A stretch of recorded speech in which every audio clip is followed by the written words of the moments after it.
Hello friends, welcome to trading owner. आज हम इस वीडियो में कॉनकोर लिमिटेड यानी कि container corporation of India limited, जो कि इसका पुराना नाम है, उसके Q4 FY20 के रिजल्ट्स के बारे में डिस्कस करेंगे। दोस्तों, जैसा कि आप अपनी स्क्रीन पर देख रहे हैं, इस वक्त ये 433.80 पर बंद हुआ है फ्राइडे को, यानी 26 जून को, जिस दिन इसका रिजल्ट आना था, और ये बंद हुआ है 1.78% बढ़ करके। इसके रिजल्ट क्या रहे हैं वो भी हम देखेंगे, लेकिन सबसे पहले हम एक नज़र डालते हैं इसके हिस्टोरिकल प्राइस मूवमेंट पर। हम देखना चाहते हैं कि एक साल पहले इसके शेयर प्राइस क्या थे, यानी कि उन शेयर होल्डर्स ने जिन्होंने एक साल पहले इस शेयर को खरीदा था या उस समय वो होल्ड कर रहे थे, वो आज किस पोजीशन पर हैं, उनको अपने पोर्टफोलियो में शेयर की वजह से कितना फायदा या कितना नुकसान है, इसका हम एक बार अवलोकन करते हैं और देखते हैं अपने हिस्टोरिकल प्राइस मूवमेंट से। तो यहाँ पर हम देख रहे हैं एक साल पहले आज ही के दिन 571.75 इसका हाई था, जबकि आज इस वक्त जो है वो 439.0 है। ये मैं फ्राइडे की बात कर रहा हूँ, यानी इस शेयर में जो शेयर होल्डर्स हैं उनको पोर्टफोलियो में लगभग 23% का नुकसान हुआ है, जो कि एक नॉर्मल है, क्योंकि जो शेयर मार्केट है वो इस वक्त काफ़ी ज़्यादा नीचे है और कोविड का इफेक्ट है, उसकी वजह से सभी प्रॉब्लम्स के शेयर प्राइसेस नीचे डाउन है। तो ये था एक साल का इसका प्राइस एनालिसिस। अब हम एक टेक्निकल एनालिसिस करते हैं और उसके बाद में हम इसके क्वार्टरली रिजल्ट के बारे में बात करेंगे। तो हम देखते हैं एक एनालिसिस, छोटा सा एनालिसिस, टेक्निकल एनालिसिस। अभी आप जो स्क्रीन पर देख रहे हैं, आपको पता चल रहा है कि फरवरी के फर्स्ट वीक के बाद में इसमें ज़बरदस्त सेलिंग आई है, पैनिक सेलिंग हुई है कोविड-19 की वजह से, और अप्रैल की शुरुआत में इसमें एक बढ़त देखने को मिली है और ये एक स्टेप बाय स्टेप करके ऊपर की ओर चलता चला जा रहा था, ऐसा इसमें चार्ट में दिखाई दे रहा है। और इसने अभी जो लास्ट जो इसकी क्लोजिंग है वो आप अभी देख रहे हैं, इसने इस वक्त 433.80 पर क्लोजिंग दी है, जैसा कि मैंने आपको बताया था फ्राइडे को, और इसने लगभग 445 के करीब इसने अपना हाई बनाया है। और यहाँ पर आप जो 200 डेज मूविंग एवरेज देख रहे हैं 490 पर प्लेस है, जबकि इसका जो 50 डेज मूविंग एवरेज है वो लगभग 385 के करीब है। तो हम देखते हैं इसका RSI क्या कहता है। RSI लगभग 67.19 पर है और ये ऊपर की ओर पॉइंटेड है, इसमें एक अच्छी स्ट्रेंथ दिखाई दे रही है और ये शेयर अभी और ऊपर जा सकता है। तो जो इसकी ये जो चाल बनी हुई है, जैसा कि आप देख रहे हैं पिछले 7-8 दिनों से इसमें एक तेजी का माहौल है। ये तेजी का माहौल और ज़्यादा बना रह सकता है और ये भी हो सकता है कि इसमें किसी दिन एक बड़ा ब्रेकआउट और मिले। तो ये एक पोजीशन थी। RSI के हिसाब से एक नज़र डालते हैं हम स्टॉकिस्टिक मोमेंटम पर। स्टॉकिस्टिक मोमेंटम क्या कह रहा है? तो स्टॉकिस्टिक मोमेंटम भी वही कहानी कह रहा है।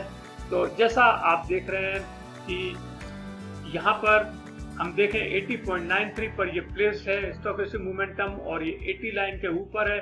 और यहाँ पर अभी इसमें जो रिजल्ट्स आए हैं इसके वो बहुत ज़्यादा खराब नहीं है, अच्छे रिजल्ट्स हैं। और कोविड के इफेक्ट को ध्यान में रखते हुए इसने एक अच्छा बिजनेस किया है, एक इसने अच्छा अपनी जो रेवेन्यू और जो प्रॉफिट है उनको मेंटेन करके रखा हुआ है। तो इस हिसाब से मुझे लगता है कि टेक्निकल भी यही सजेस्ट करता है कि ये शेयर अभी और ऊपर जाना चाहिए।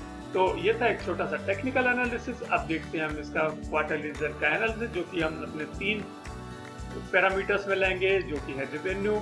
लेकिन इसके पहले दोस्तों एक अच्छी खबर आ रही है यहाँ पर कि इसने 2.85 शेयर्स का डिविडेंड पर शेयर अपने शेयर होल्डर्स को दिया है। जैसा कि आप जानते हैं इसकी फेस वैल्यू 5 रुपीज़ है, तो आप कह सकते हैं कि इसने लगभग 55% के करीब जो है वो अपना डिविडेंड इस बार डिक्लेयर किया है। अब हम शुरुआत करते हैं अपने क्वार्टर रिजल्ट की, जो कि हम 3 पैरामीटर्स में लेते हैं। सबसे पहला है रेवेन्यू, दूसरा एबिटा और तीसरा प्रॉफिट। तो शुरुआत करते हैं रेवेन्यू से।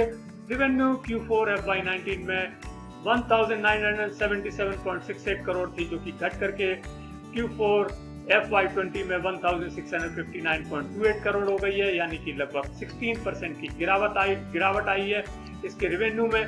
और यहाँ पर आप देखेंगे इसका जो एबिटा है, एबिटा क्या कहता है, एबिटा 599.27 पर था, जो कि घट करके 7.2% घट करके 5556.08 करोड़ पर रह गया है। हालांकि जो इनका जो एबिटा मार्जिन है वो बहुत शानदार है, 33.52% है।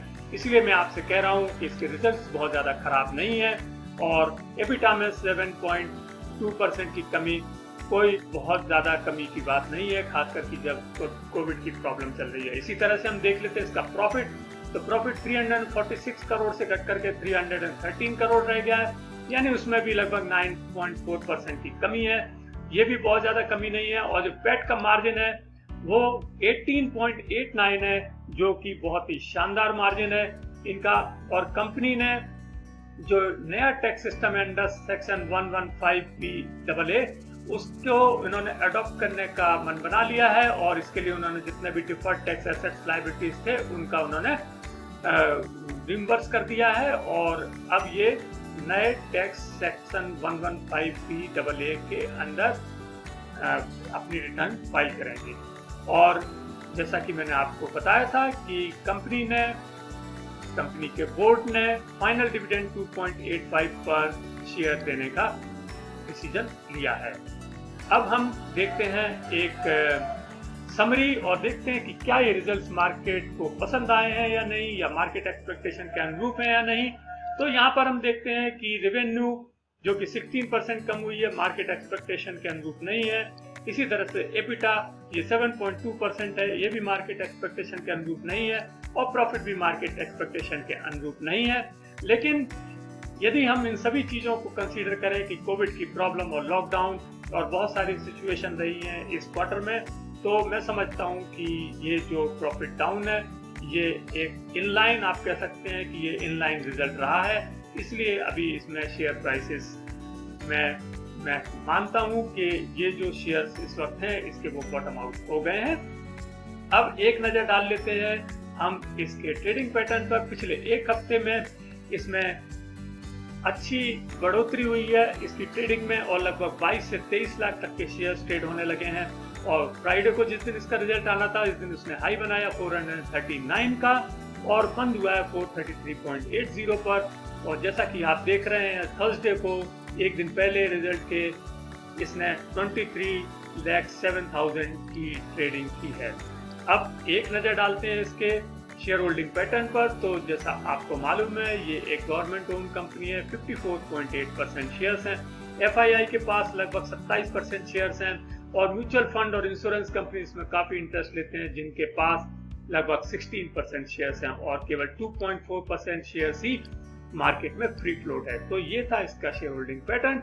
एक नज़र हम डालना चाहते हैं इसके वैल्यूएशन पर, तो जहां पर आप देखेंगे कि इसकी मार्केट कैप 26,422 करोड़ है, पी रेशो 58.23 है, बुक वैल्यू 171.28 है, डिविडेंड 171 डिविडेंड जो परसेंट है 171% ये लास्ट टाइम का है। और अभी आप देखेंगे कि जो इसका इंडस्ट्री पी है वो 20.20 है, जबकि इसका पी 58.23 है।